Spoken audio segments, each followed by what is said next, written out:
Atheist Nomads, episode 267, Space Duct Tape. The podcast you're about to listen to includes cursing and talking about hoo-haws. Please be advised.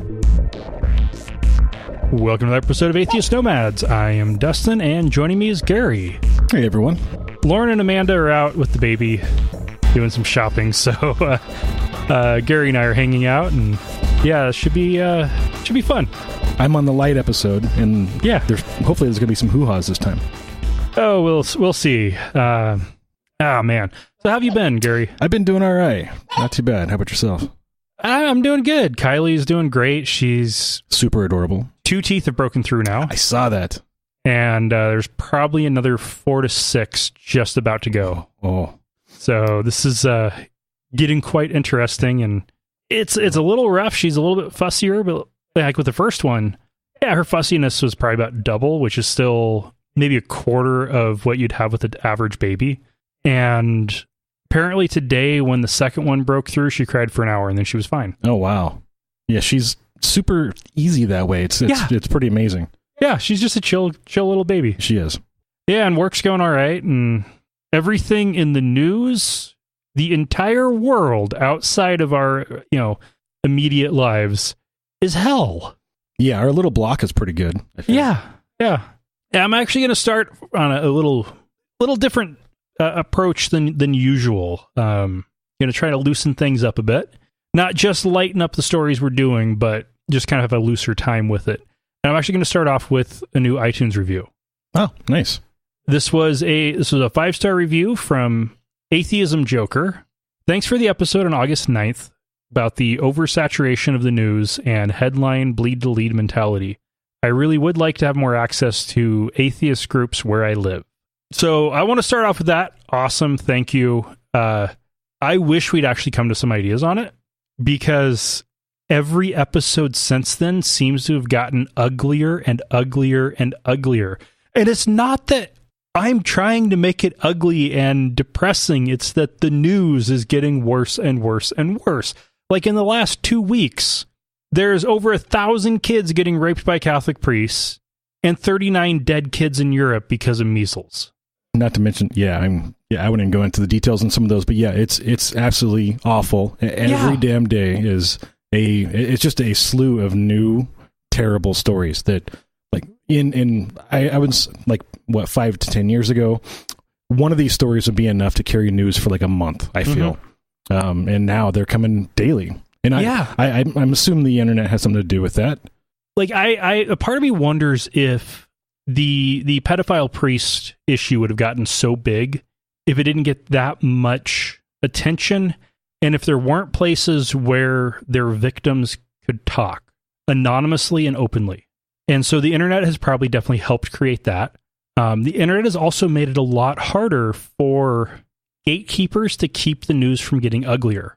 Yeah, that's true. Because this is one of the crazy things, is if you compare right now to any other time in history, more people enjoy more freedom than ever before.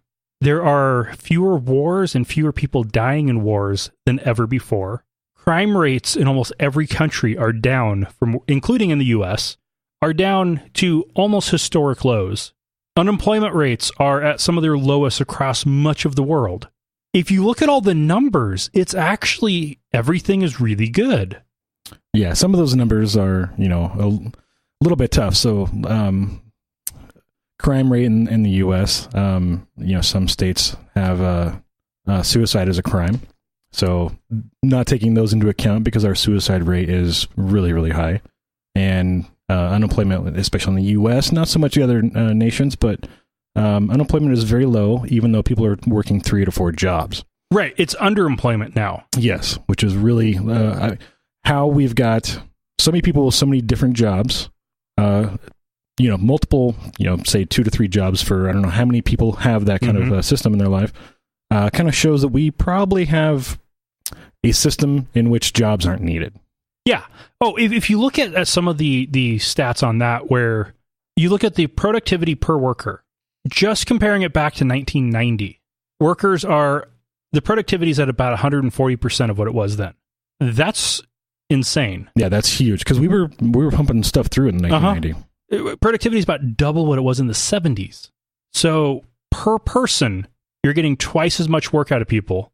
And some of that even just comes down to things like computers replacing secretaries. Secretaries are very rare now. Yeah. It used to be that any office doing things would have a pool of secretaries handling all the correspondence, doing the work of a email server, basically. Yeah, an iPhone and an email server, and you're pretty much done. Yeah. Mm-hmm. So you've got that at play. You've got the amount of part-time jobs being far higher than it ever used to be. And one of the weird catches with the Affordable Care Act was by requiring anybody who works more than 30 hours a week to be offered benefits, including insurance benefits, meant nobody part-time is going to be working over 29 hours a week ever. Yep. Yeah, it was a terrible side effect. A few people actually called it before it was passed, but better than the alternative at the time, I'm certain. Oh yeah, it's definitely better, but still, that's bad. Yeah, it's a kind of a chicken shit loophole, really. Right. And so we've reached the point where there aren't enough people to fill the jobs, but yet people are working too many jobs because none of the jobs are full-time or provide benefits. Yeah, they're not sustainable for living. Yeah. Yeah, almost the majority of jobs, I think, I read not too long ago, the majority of jobs are not sustainable for living in the U.S. That's pretty awful. Yeah. One thing I wanted to say about the news being so terrible, too, almost all of this comes from large structured entities, government, corporate, or religion. These are, it's data that's coming from these places that we've kind of not really trusted for a long time. But it's kind of light. And I don't know if that's just them getting too lazy to cover their tracks, or just the ability to finally uncover some of this stuff. But it's not your person next door that's fucking up everything. These are systemic problems from large entities that we've kind of allowed to get probably too big. Well, I think a lot of it's probably even just like it all started with Fox News. They would report first and ask questions later. Yeah, which resulted in a lot of retractions, and corrections, but they were never last to break the story. Everybody else has had to follow suit by breaking the news sooner, and I wouldn't be surprised if there's a bit of, because everybody knows that government leaks usually got ignored by the media, and reports about bad things happening at churches would also get ignored by the media, and a lot of corporate failings would get ignored by the media. Yeah, all of those entities had a large amount of spin, so they knew how to spin media very quickly. They didn't need to, because the media viewed them as important, beneficial parts to society. One of them, almost. So they wouldn't touch them. And they would, if they reported on it, it'd be really toned down. And we've reached the point where, the media doesn't trust any of those entities anymore. And B, if the major news sites don't break it first, a blog will. Yeah, and they don't sugarcoat it on blogs. And if they happen to be just even early, not necessarily first, that data is usually what kind of comes out in the harsher bits. Yeah, and then once it's trending on Twitter, it's done. Yeah, there's no spin left at that point. Yeah, it starts trending on Twitter, and then it's on the front page of Reddit, and then every newspaper has to cover it, or they lost the story. Yeah, and they have to cover the ugly details as well. They can't leave out some here and there. They've got to. Yeah, they got to go for the darker leading stuff. And so the part of the problem is that we've lost the gatekeepers by allowing more democratic access to the information and to the news and to what news gets big. But at the same time, the mob has taken control of the gatekeepers and broken them. Not just broken down the gates, but we've broken the gatekeepers. And so now you've got like the Washington Post and New York Times racing to see who breaks the story first. That never would have happened even 10 years ago. No. Well, you've got, some of these, the larger news sources, they have some of the best social media representation out there because they need to know what's going on, in the the social media sphere because it moves so damn fast. Yeah. They need to know how to respond to it well. They need to read it well. And like that's kind of their new starter bit. It's not necessarily the journalist on the ground. It's whoever is reading their social media feed is delivering the incoming data. And the Washington Post also has the backing of now the world's richest man. Yeah, that's true. Yeah, Bezos, yeah. So if they piss off too many advertisers, big whoop. He can easily write them a check to cover the next 50 years operations. Yeah, the big question is, are they going to talk about Amazon's employee issues? They don't seem to, but everybody else wants to. Right. Like the New York Times seems pretty happy to. Yeah. Yeah, they'll cover Bernie's side of that too. But yeah, that's where social media comes in really handy because I feel that much of Bernie Sanders' stories and news have not really ever hit the mainstream. Like it's pretty rare. I think I probably saw more footage of the bird landing on his podium in Seattle than I have much of his issues. But social media, when it comes to Reddit and Facebook, and at least my Facebook feed, the stories are pretty readily available on Bernie Sanders. And right now he's, going toe-to-toe with Amazon, which is a pretty big story. Oh, yeah. I mean, Amazon's everywhere. They've effectively got the iRobot company with the Echo, and like that. This is a pretty big thing. It's right now it's bigger than covering Walmart. Like facing off against Walmart, which again 5, 6, 7 years ago that would have been a huge thing if anyone tackled Walmart. And speaking of which, if you're looking for a job in the Treasure Valley, Amazon is hiring for their new warehouse in Nampa. Nice. Nice. Yeah. I keep on getting alerts from, LinkedIn and Indeed. Indeed, yeah. That's the other. I like them as far as job searching, yeah. Keep on getting notifications from them about various quality assurance and managerial positions and the like at Amazon's warehouse. It's like, no. It's like holding the whip at that point. I'm not going to go there. Yeah. I've interviewed with Amazon before, but that was for the Amazon Web Services side of things. Right. Yeah. There's some divisions in corporate that might be okay, but as far as actually moving product around, I don't think I'd be good with any of that. Oh man, even just going through the interview process, I wanted the job, but as a way to get into the West Coast tech circuit, because even doing AWS, even if you're getting paid $75,000, $80,000 a year, everything I heard, they are a shit place to work. Like you've got 2 weeks a year of joint sick and vacation leave. It's awful. And if you actually use it, you're fired. Oh, of course, right. Yeah. That's what I got now. Which is, federal minimum, right? So if you're... Actually, it states that there's no federal minimum on time off. Oh, isn't there? Okay. No. At least paid time off, there's no federal minimum. Oh, okay. Some states offer it. But it wasn't that they would work out how to fire you, and it ended up creating a scenario where you'd be expected to work from home if you're sick, rather than actually take the time off to heal, be sick. Yeah. And so, but it's pretty crazy. Yeah, it would be a good stepping stone company, but you're right. That's I've heard nothing good about the corporate culture there. That's called. All right. So, what's new with Idaho Atheists? The one thing I'm working on right now is a Planned Parenthood fundraiser. Oh, nice. I've got. I don't have the exact date yet. Still working out with the venue, trying to find a good spot for that. But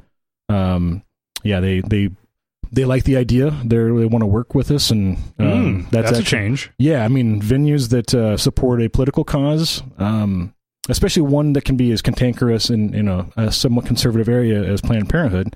That's pretty huge, and I definitely appreciate that from any business owner. Oh, nice.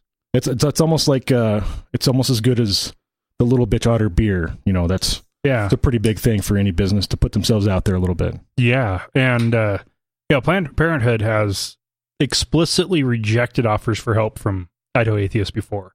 So this is nice. Granted, I think those earlier offers were counter protests, but yeah, their official standing is they don't want any counter protests. They feel it just brings more attention to the protesters themselves, which I can appreciate. I think it's more. It might be more self-serving to want to be out there and do something useful, and annoy religious assholes. But in the end, that's their wishes. So I would definitely respect their take on that. they're in the care business, so I assume they know best how to care for people. Yeah. But, if anybody's wanting to meet atheists in their area, odds are there is a Facebook group or a group on meetup.com where you can find a group. And if there isn't, start one. Yeah, I noticed Atheismjoker did not mention where he's at. Yeah. No, he's probably smart in an iTunes review, but... Somewhere in the U.S. Yeah. That's all I know. Okay. I'm sure there's probably something close-ish, Yeah. Almost every city has it. You might have to drive 50 miles, but if you're near a major enough city, there will be an atheist group. And if there isn't, either start one, or if there's a UU group nearby, check them out. There's a lot of atheists there. I think the last surveys they've done across the UU is about half the members are atheists. Yeah, sounds about right. Yeah, and just go into a half coffee the clergy shop. are atheists. Oh. That's actually what it was. Half the clergy. So the members are probably even a little higher. Probably. Yeah. But yeah, there's plenty of options there. Atheist Nomads is proudly brought to you by listeners just like you. You can find out how you can become a patron at patreon.com/atheistnomads. That's patreon.com/atheistnomads. And we got a new patron, Sam E. So thank you, Sam. We greatly appreciate it. And let's go ahead and get into some news. For the first one, we've got a local story. And this one just broke on the day of recording.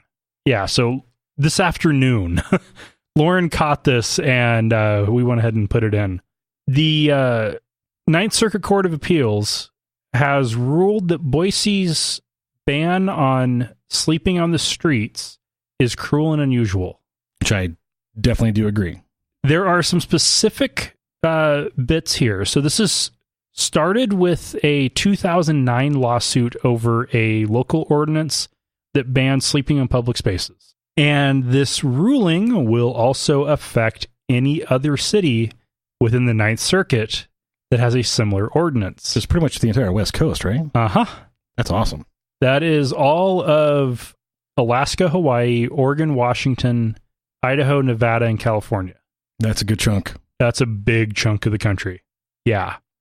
So when they started this, there were about 4,500 people who were homeless in Idaho, or in Boise. And the shelters only have about 700 available beds. And this bounced back and forth through the courts. Boise modified the rules in 2014 to say that homeless people couldn't be prosecuted if the shelters were full.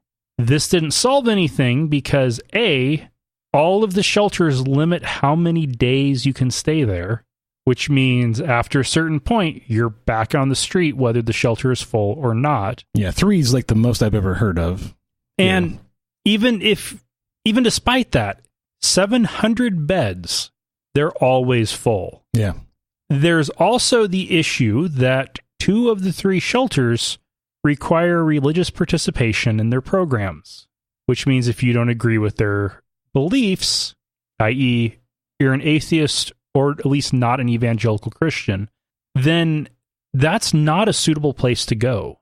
And the court actually ruled that the religious programming, to quote from Judge Marcia Burzen's opinion, a city cannot, via the threat of prosecution, coerce an individual to attend religion-based treatment programs consistently with the Establishment Clause of the First Amendment.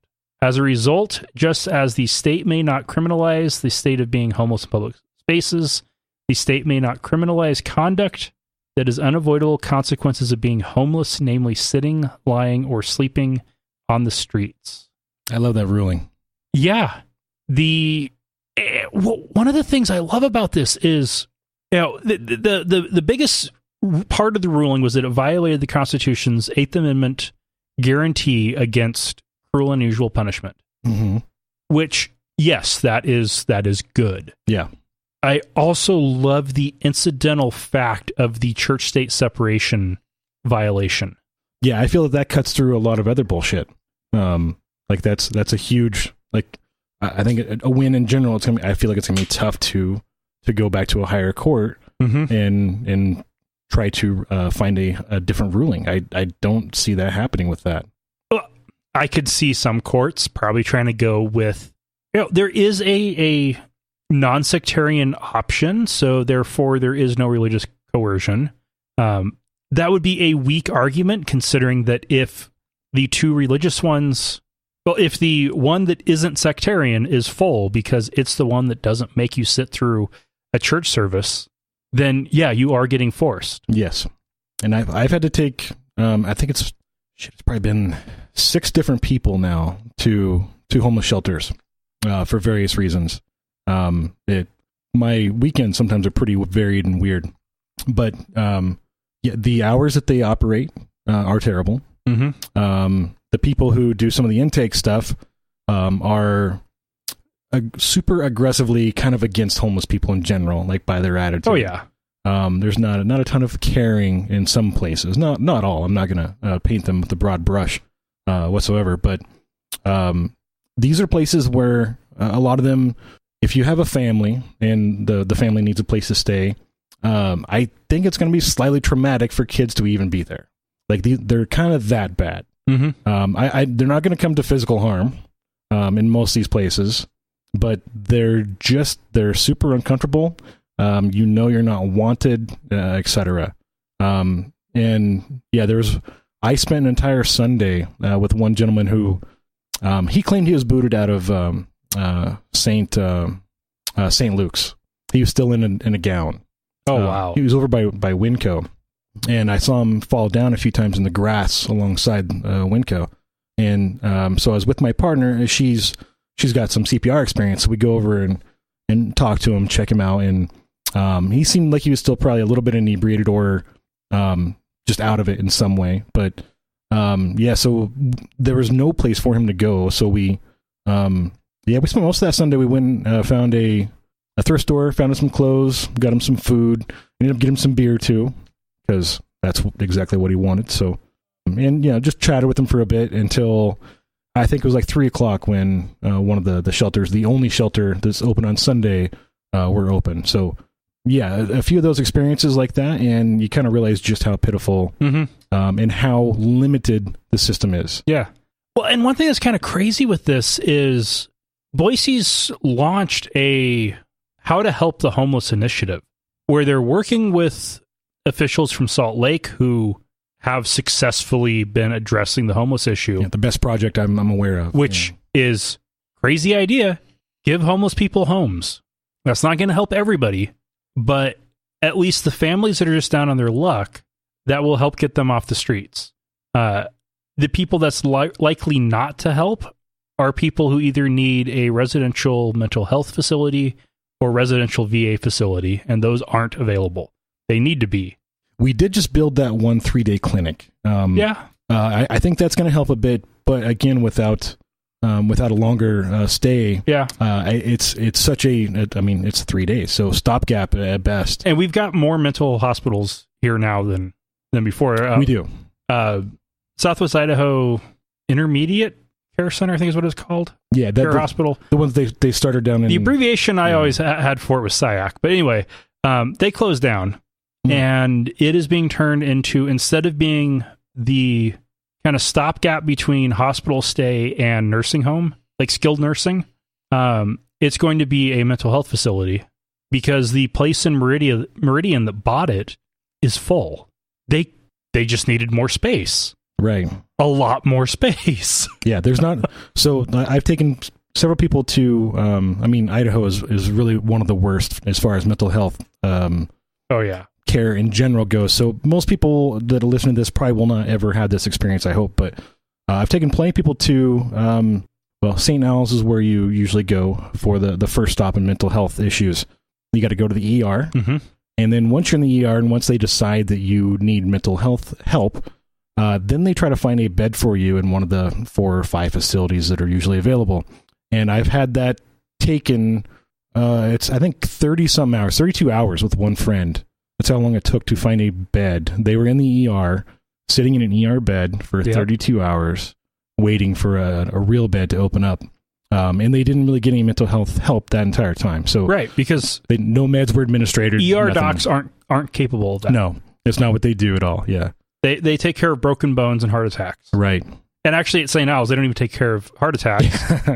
They identify as a heart attack and send them over to the cardiac unit. Right, yeah. Because, like a good hospital, They don't expect ER docs to be able to handle serious cardiac issues. But mental health, there's just not enough capacity. Yeah, flat out. We had some county help for a while, and that was, I forget how long ago. It's like 5-6 years ago. That was completely defunded. Yeah. Well, because there's Intermountain Hospital. There's the one that bought SIAC. There's, I don't remember their name. Hate that it keeps blanking on me. I'm going to blame the beer. There's one over on U-Stick, somewhere in West Boise. Yeah. There's St. Al's Behavioral Health, which has both inpatient and outpatient, and St. Luke's Elks Rehab. Yeah, there's also West Valley out in Caldwell that they sent some people to, which is a hell of a long jaunt. And that's just another hospital. Basically, yeah. That tend to have some empty beds. Yeah. But it's not a mental health facility. They do have, so some of the mental health facilitators will make rotations there. They turn it into a staging ground almost, but as far as I'm aware, they don't have a permanent staff for. Wow. Well, and like in two of the options, Elks and Intermountain, they do more drug and alcohol rehab than mental health care. Yeah, that's their primary function. Mental health is their secondary thing. That's not great. No. It's not great at all. It's a lot of the same treatment, I feel, a lot of the time, but you're probably just going to be, given some drugs to get you stable emotionally, and then probably tossed out the door for a bit. Yeah. And one thing that's really frustrating with this was when the asylums all got shut down, it was because they were terrible. But the same order to shut them down included an order to come up with a better, more humane replacement. And that never happened. No, they didn't even really bother at that point. They just closed the asylums and put a lot of people out on the streets. VA funding keeps on getting cut, and there keeps on being talk of privatizing it. Yeah, right. Which realistically will result in a cut in services if private prisons are any example. And even if we could just take care of homeless vets alone, that would take a lot of burden off of the rest of the systems. If we could take care of any portion of the homeless population appropriately, whether it's vets or families or kids, LGBT kids, if we could take care of any one of those groups, it would take enough pressure off the system to probably help it work. No, it's true. The last stat I saw, I don't know if it's still correct, was that women and children were the fastest growing homeless population. So that'd probably be the one to tackle first to keep it from growing any larger. But the vet thing should be super easy. Oh yeah, that should be just a no brainer. And I'm always amazed when it's not. How we can put people into hell for very little pay, and then they come back broken, and we say, "Yeah, sorry, we're not going to do anything about that." Well, and we also have the growing issue of, like here in Boise, you're an eviction notice away from being homeless. Yeah. Period. Yep. If you're a renter, which a lot of us are, especially right now with housing prices, they've like doubled or tripled in the last last 2 years. Yeah. It's reached a point where most homes are selling for 20% over asking, and they're only taking cash. Yeah, cash buyers only from out of state. Yeah. And people are getting evicted from their apartments because investors from Chicago are buying them out and kicking them out. Yeah.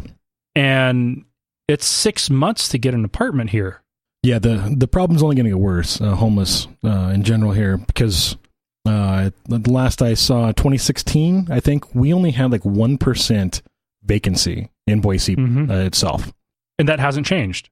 Well, I think it's got to be less than that, even though we're still building. I don't think we're building fast enough to replace the influx right now as of the last 6 months. We're not even building fast enough here to meet current demand. Yeah. Let alone catch up for the last 5 years of not meeting current demand. No, it's true. Like we should have, about 5 to 6, I'd say, in a minimum healthy standard.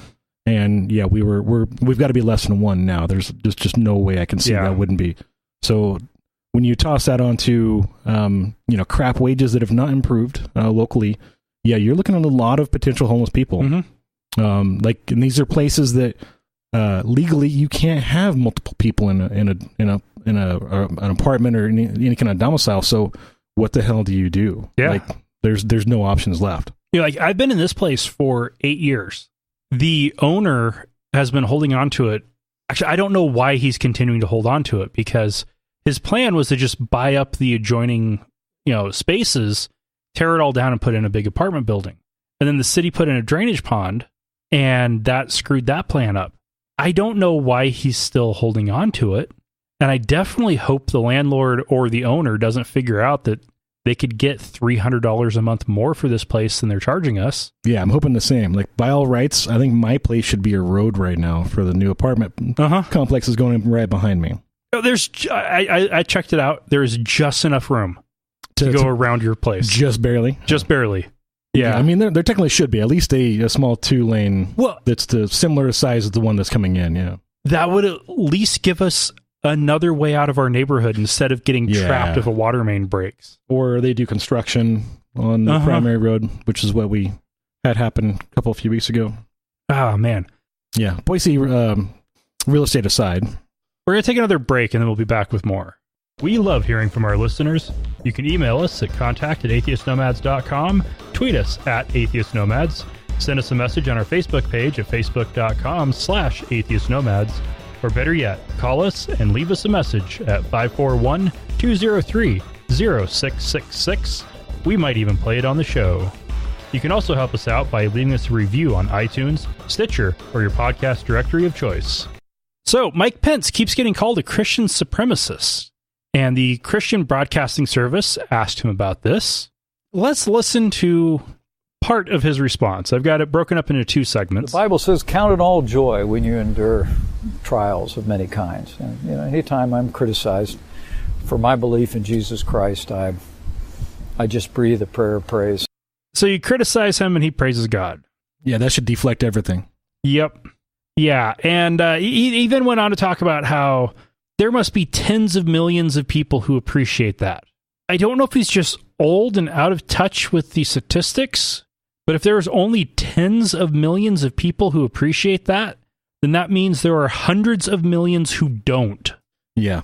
And I think he might have a pretty good take on those statistics. Yeah. I think they know, their base. I think they know who they're talking to. I think they almost have to, really, to keep doing what they do.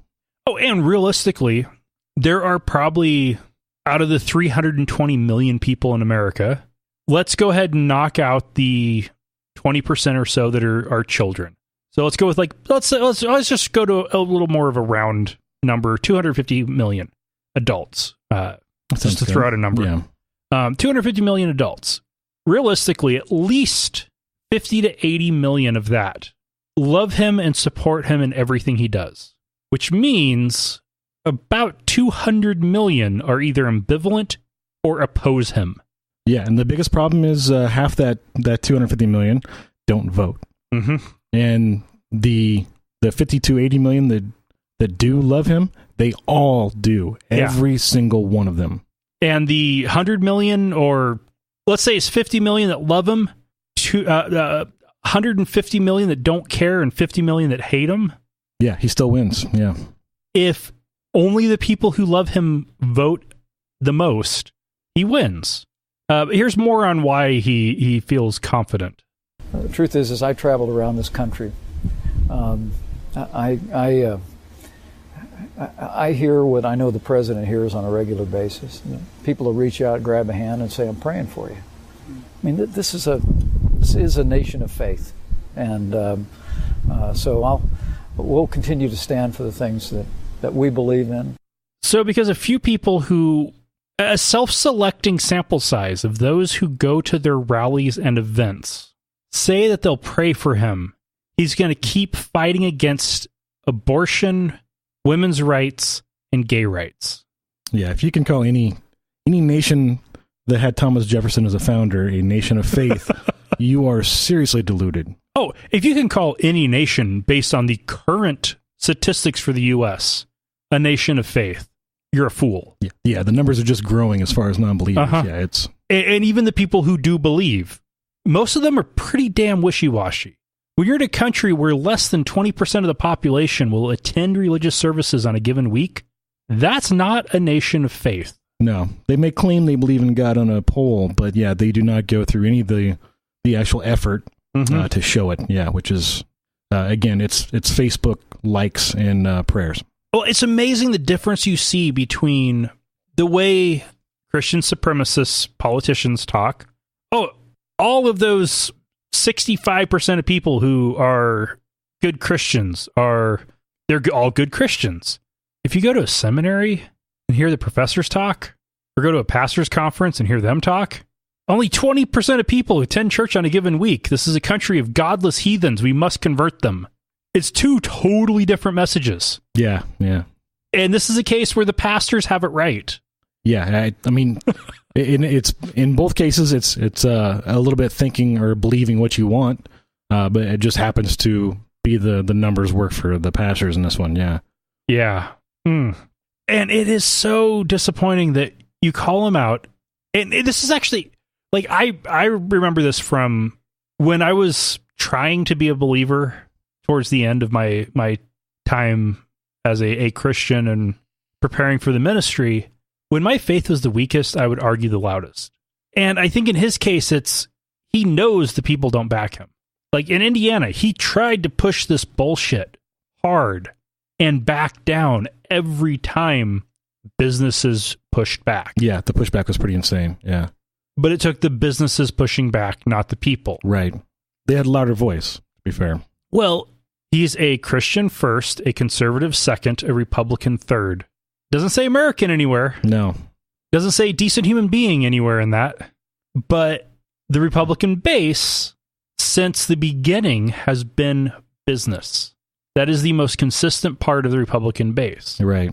And the Republicans trying to push theocracy can't afford to push business over to the Democrats. Because they know that can happen because the Democrats managed to push the racists over to the Republican Party. Right. And a lot of these people know that because they made that switch themselves. Yeah, I think, I mean, it's a classic case of, last bastion of, like, the last gasp of religious theocracy. Like, I think they know that they're probably not going to be able to pull this again. To have somebody so fucking religious and so blatant about it at that, come to such a high position in American politics, I think they know they cannot do that again. Yeah. And so he's going to pull and push as much as he can to get his agenda through, which is why he would be a dangerous president. That being said, I would prefer him as president to Trump right now. I still do as well. All that being said. Pence is a horrible person, and I disagree with him almost 100% on his politics. Actually, not even almost 100%. I disagree with him 100% on his politics. Yeah. But right now, what we need most between those two is somebody competent enough to not fuck up everything on the global stage. Yeah, and if he is a Russian insider, if he's apparently compromised by Russia, like Trump seems to be, he doesn't show it in the same way.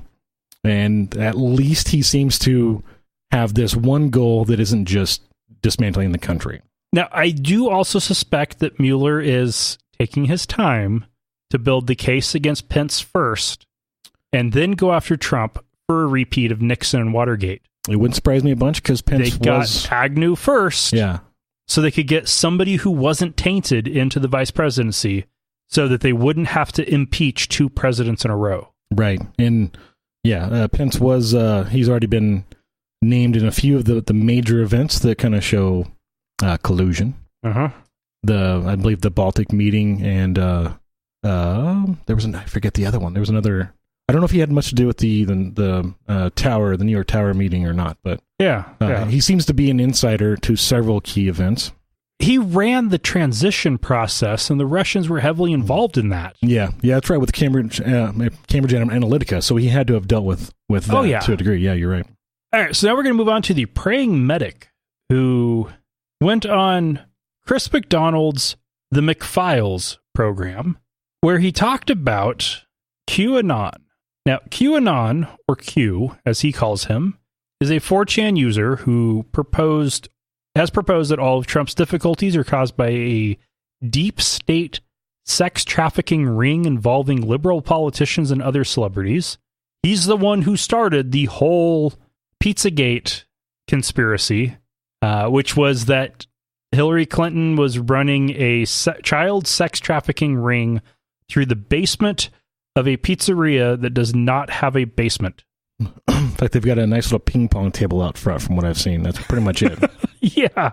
And the Q in this refers to Q level security clearance, which is... Department of Energy? Yes. Energy Department. It's the Energy Department equivalent to top secret. And that which is absolutely crazy. If he has Q level clearance, that means he has all of our country's nuclear secrets, or at least can access any and all nuclear secrets he has a legitimate job reason to access and no others. Because top secret or its equivalents don't give you access to everything. It just means you can look at anything you need to for your fucking job. Yeah. It doesn't mean you can start looking through all the files. Right, everything's compartmentalized. Yeah.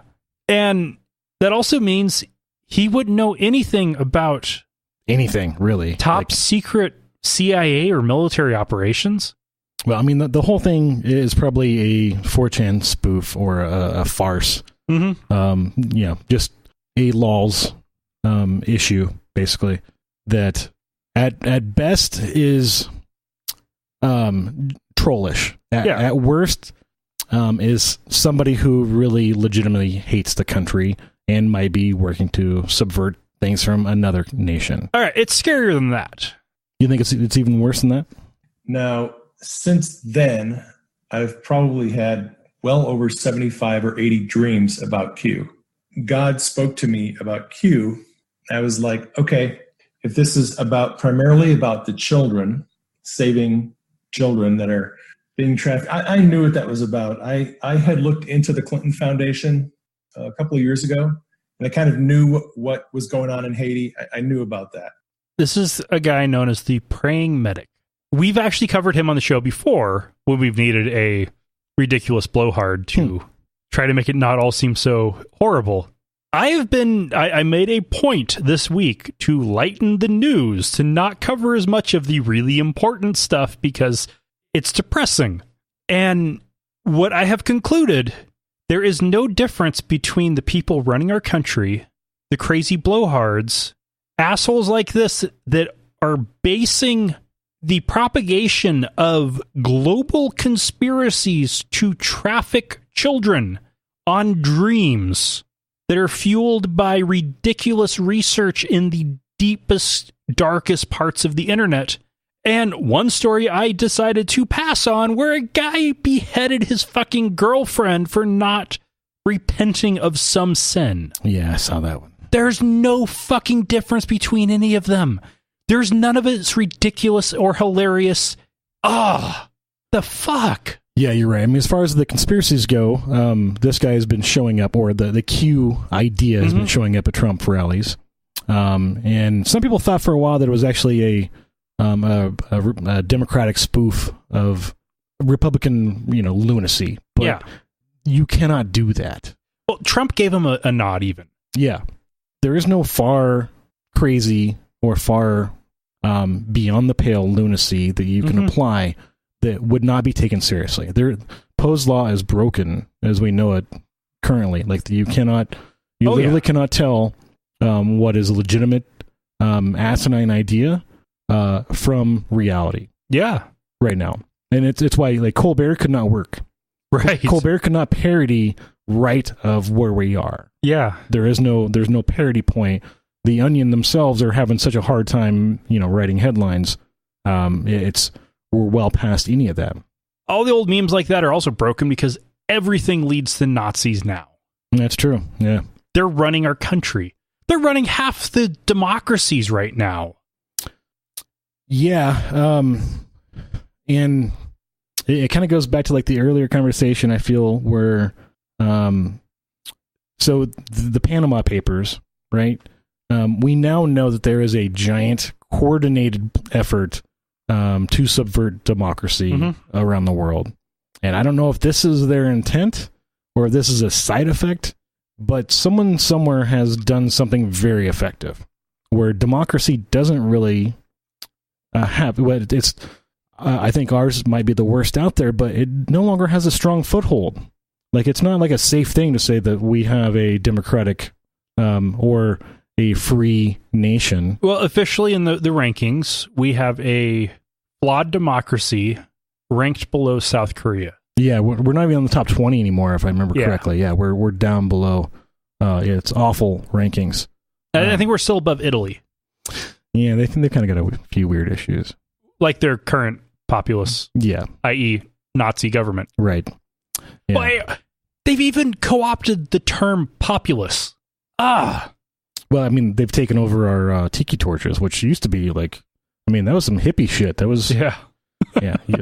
Once you go there, I mean... Yeah, I mean, who... If this is one large coordinated effort, they're doing a great job. If it's not, if it's just accidental, man, humans are just kind of flawed in that one way, I guess. But I'm not gonna say one way or the other, of course, with no evidence. But it's really fucked up that everything has kind of fallen at once, and it's the second time it's happened, really. I mean, actually, maybe even third, as far as like a global interest has changed hands over and over and over again, all in a similar vein. We almost need another Red Scare, except this time the Red Scare would be against the NRA instead of Hollywood. Yeah.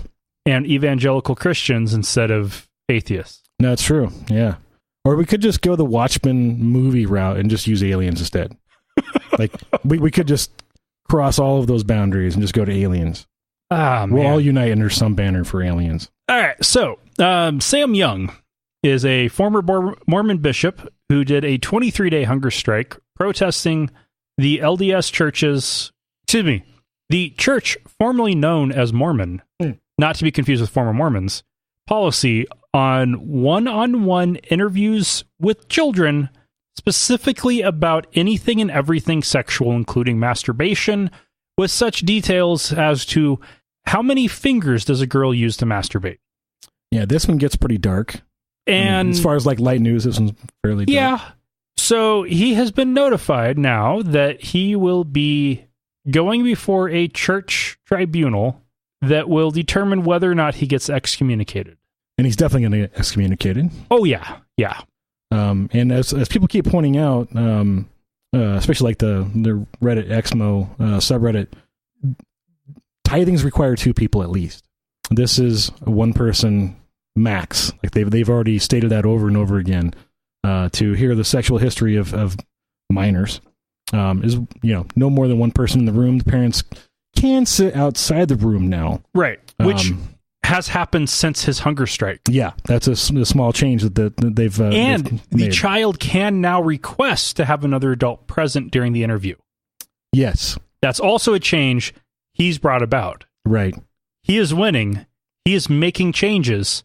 Yeah, they're going to make him burn for it. Yeah, that never happens with the Mormon Church, where you can make those changes and come out clean. Yeah. But he's won. Yeah, I don't think he cared about being excommunicated so much.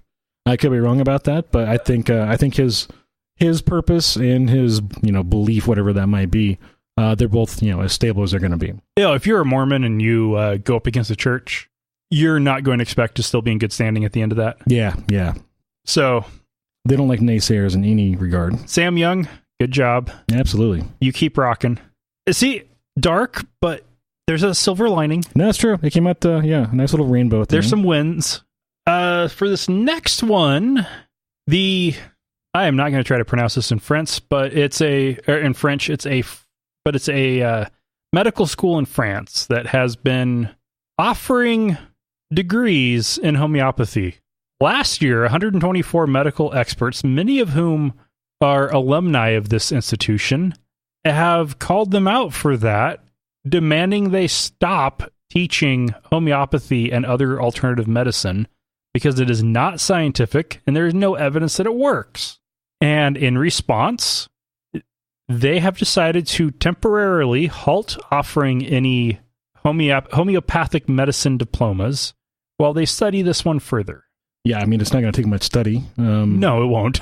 I think Britain could just hand them like one paper and it just says it doesn't work, and it'd probably be good because they've researched the hell out of it for I forget the name of their medical system, but the National Health Service. Yeah, NHS. Yeah, they've done way more work than needs to be done for homeopathy, and have concluded that it is of course bunk.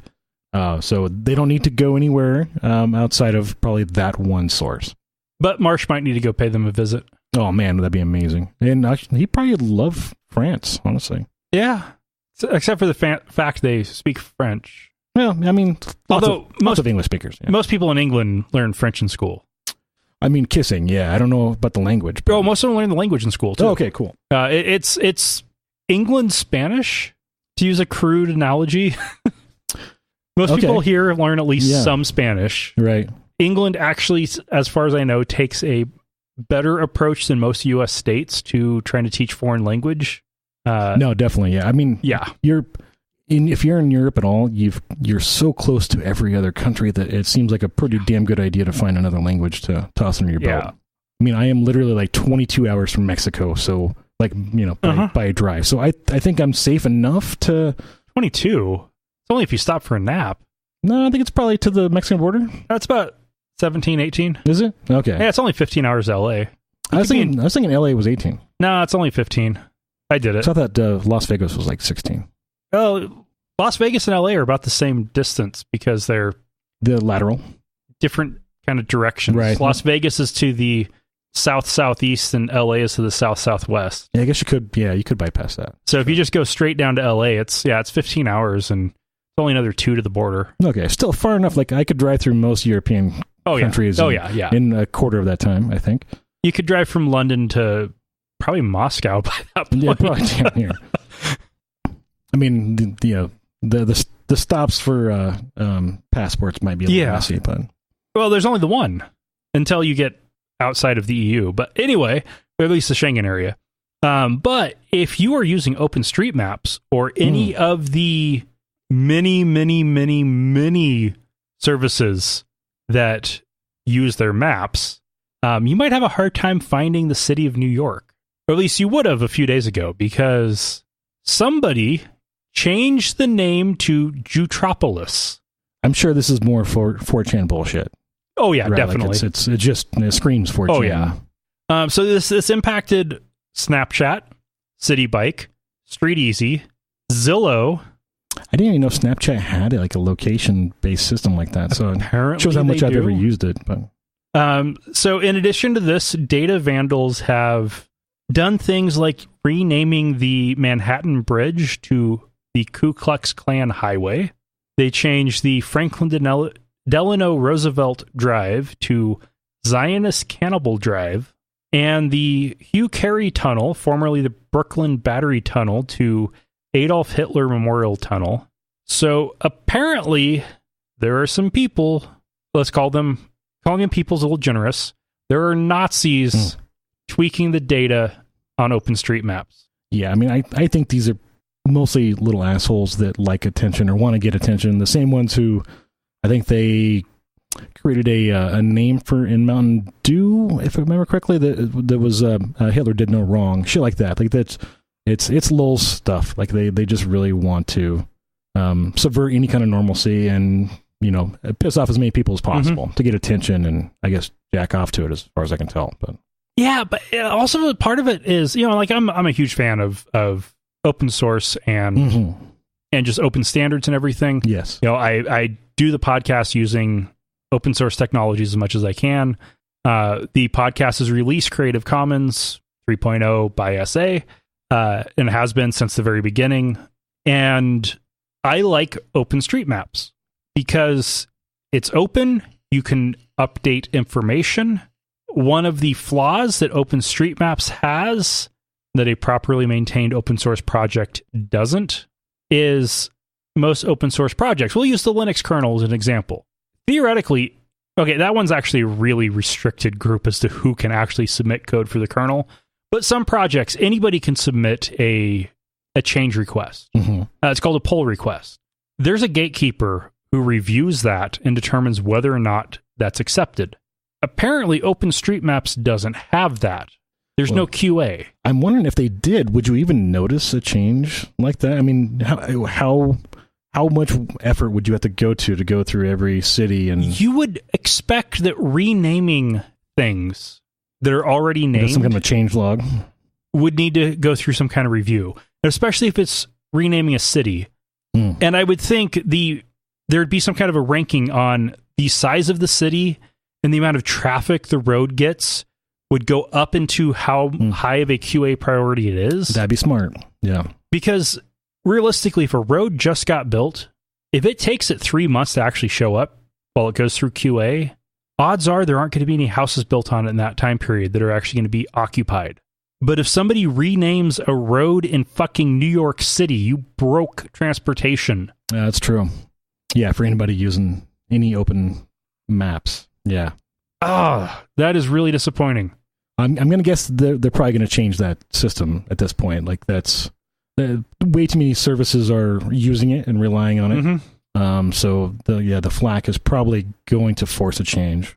Open source, good. QA, really good. Always important. Like, whether or not you have something open or closed source, that's your deal. Whether or not you have QA is non-negotiable. Have someone look over the code. Yeah. All right. So, Gary, what's the solution to almost any problem? 42? Not the answer to the ultimate question. No. You're thinking of duct tape. Something's broken. Yeah. Well, on the International Space Station, they had an air leak, and they took some gauze, like surgical grade gauze. They put some epoxy on it and used tape to help hold it in place while the gauze, or the gauze epoxy combo sealed. This stopped the leak, and it has been holding steady. It is a successful repair. I have heard the tape referred to as, it's Kapton tape. It's commonly used for aircraft and spacecraft and electrical devices. Oh, so this is that very metallic tape that's... Yeah. It's almost like a tin foil with a sticky back kind of stuff. It's space duct tape. Yeah. They fixed the ISS with space duct tape, gauze, and epoxy. How fucking awesome is that? No, that's pretty slick. I'm going to guess the epoxy did a bunch of the work, but that's not discounting that space duct tape or the Kapton tape. Thank you. Yeah. Because that stuff. I mean, it looks cool. I've seen it unfurled. I've never actually used it myself, but I've seen people tear it off. I'm like, that is a cool. Like, you can see the textile strength and everything, and the sheen of it lets you know that it's metallic. And I'm going to guess it probably is an actual metal, not just a plastic. So right. Yeah, that stuff is cool. Like, that's awesome stuff. I would suspect probably non-conductive. I would hope, yeah, probably like a tin or something, which should be non-conductive, right, or an aluminum based. Some kind of a mix of, because aluminum will conduct electricity, but not well. True. Yeah. If it's carbide, it doesn't. Yeah. But that's not going to work well for a tape because it's so fucking solid. Yeah, you're not going to have a... Oh, and those of you listening can't, which is everybody but Gary, can't see that I'm holding up my hand with my tungsten carbide ring. Which is cool looking, by the way. It is. It doesn't conduct electricity, which is awesome. It doesn't pinch. It does pinch. Does it? I thought that broke. Oh, it breaks if you apply like 1,000 PSI on it. Oh, I thought the shear strength was... But no, it will... My bone would break before the ring would snap. Yeah, well, you probably don't want that. No, and it causes some pretty interesting blisters. So I have to remember periodically to remove it so that I don't screw up my hand. But yeah, Lauren actually has to remind me sometimes to take off my wedding ring. Yeah, you probably don't want that in a few. Yeah. Ah, man, but duct tape. Okay, Kapton tape, but still. I was supposed to learn how to fly on back in 2000 on that was 2001 on a plane that was nicknamed duct tape. It was a Cessna 152 with this is like a 50-year-old plane. It was still in working order. Wow. But the fuselage had a lot of tears, and it was held together largely in part due to duct tape. And it was a good flight encampment if you got to apply more tape to duct tape. Huh. Yeah. I've seen some. So a friend of mine actually, oddly enough, he has a bunch of friends who are bush pilots who deliver goods for like ministries. And so I ended up meeting a good few bush pilots that have some of the craziest planes. Nice. That really, I mean, should not be flying safely. Again, they patch together mostly. Yeah. And I think, duct tape on the wing in large strands is probably a good sign that you might do some more repairs. But yeah, that's how they ran. Well, realistically, it was probably capped on. It probably was something similar, yeah. Still, it's fancy space duct tape. Right. Yep. Oh, that's what I should have called this week's episode, Space Duct Tape. Oh, that'd be a good one, yeah. I'll still use it. It's not too late yet. Yeah. So, okay, now you know why the description of the show in the title is different than at the beginning of the episode, unless I actually went back in the future now, but past for you listening, and changed it. This is when Bill gives Ted the key, I think, or when they dream about a key in the cell, something like that, yeah. Man. All right, Gary, thank you for joining me. Thanks for having me. This has been fun. Listeners, thank you for listening. And remember, not all those who wander are lost. Thank you for listening to another episode of Atheist Nomads. You can find show notes and contact information at atheistnomads.com. Follow us on Twitter at Atheist Nomads, and like us on Facebook at facebook.com/atheistnomads. Please subscribe to the show in iTunes, Stitcher, or your podcatcher of choice, and while you're there, feel free to leave us a review. Theme music is courtesy of Sturdy Fred. Until next time, this has been the Atheist Nomads.